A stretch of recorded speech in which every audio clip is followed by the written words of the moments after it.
En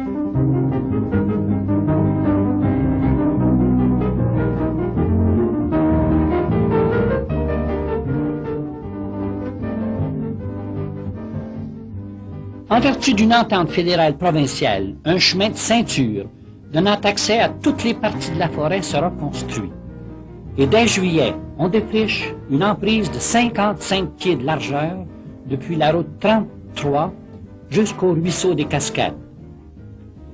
Des équipes enlèvent la matière végétale et nivellent le terrain pour que les pentes ne dépassent pas 10%. Le sol est assez meuble et le travail avance rapidement.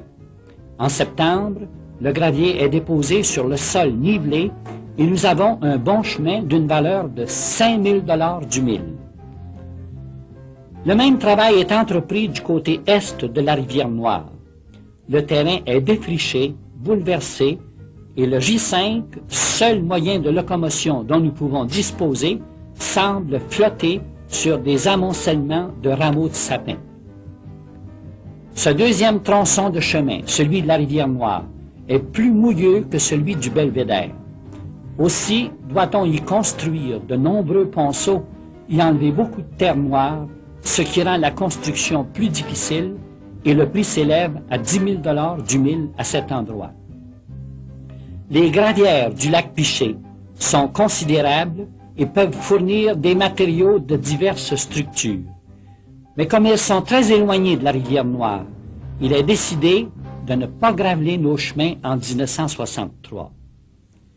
Il faut dire ici que sans le J5 et sa remorque, il nous aurait été absolument impossible de suivre de près la construction de ce chemin et de faire valoir nos besoins, car sans surface de gravier, ce chemin était presque toujours impraticable.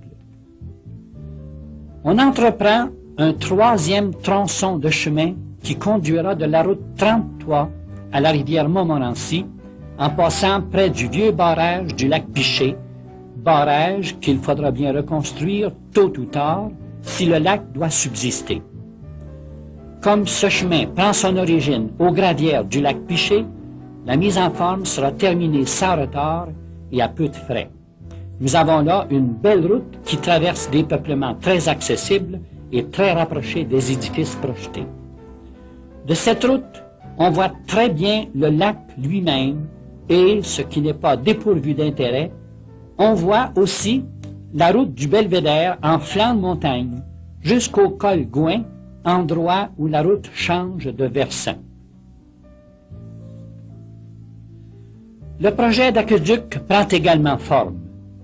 Les plans sont préparés par l'ingénieur André Gilbert et le contrat est donné à la compagnie Eastern Construction de Québec, qui devra fournir tous les matériaux et la machinerie, bâtir le barrage, excaver un réservoir à ciel ouvert d'une capacité de 150 000 gallons et installer une conduite en transite depuis le barrage jusqu'aux édifices projetés. Les tuyaux sont transportés sur les lieux et étendus sur l'emprise de la route 33. Au départ, ce tuyau mesure 8 pouces de diamètre à l'intérieur, tandis qu'au bas de la grande descente, il est réduit à 6 pouces. Les tuyaux sont enfouis à 8 pieds ou à 9 pieds de profondeur et reposent sur un lit de sable. Ils sont enterrés avec les matériaux de la tranchée lorsqu'il ne s'y trouve pas de cailloux. À plusieurs endroits, il faut miner, car le sol n'a pas toujours 8 pieds de profondeur, et plus spécialement aux environs du ruisseau des Roches, où il n'y a que 2 à 3 pieds de matériaux meubles. Nous vous proposons ici une pause de 10 minutes, tout juste le temps de griller une cigarette ou de se dégourdir un peu. Un petit barrage en béton assurera un niveau d'eau suffisant au-dessus de la prise d'eau et permettra de constituer une réserve en cas d'incendie. Ce barrage est situé immédiatement à l'ouest de l'arrivée du chemin du Belvédère à la route 33. Il repose sur une moraine, le roc solide étant trop loin de la surface à cet endroit. Un tuyau de drainage y est installé pour permettre d'en faire la vidange de temps à autre. En amont du barrage, on creuse dans le sol meuble pour y constituer la réserve de 150 000 gallons, puis on y installe la prise d'eau. Cette prise d'eau mesure 2 pieds de côté et est recouverte d'un grillage inoxydable à mailles assez fines pour retenir les matières indésirables que le ruisseau pourrait y apporter. En novembre, le bassin est rempli pour un essai et l'eau est dirigée dans les conduites pour en éprouver la résistance. Cette tête d'eau est à plus de 120 pieds au-dessus des édifices projetés et garde en réserve une eau d'une qualité exceptionnelle. L'analyse n'a décelé qu'une imperceptible coloration comme défaut. Sous l'effet de la pression, quelques bris sont constatés. Les pelles mécaniques sont réinstallées, on ouvre la tranchée à 2 ou 3 endroits et on répare quelques longueurs de tuyaux cassés. La pression est remise dans le système et les valves sont ouvertes au ruisseau des Roches.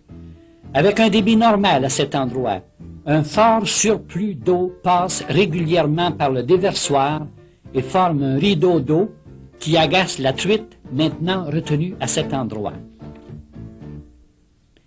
Vers le mois d'août 1963, l'architecte Robitaille présente la maquette qui représente le groupe d'édifices que l'université veut faire construire près du lac Piché. Il s'agit d'un complexe à 1 ou 2 étages seulement, avec façade en pierre de gravière, les autres murs étant en écran de verre-bois. Ici, le groupe est vu du côté est. Il est à remarquer que l'ensemble est disposé comme les parties d'un anneau de croissance dans une section d'arbre. Au centre se trouve l'amphithéâtre, les classes et l'administration. Au premier plan, la résidence des professeurs et des chercheurs.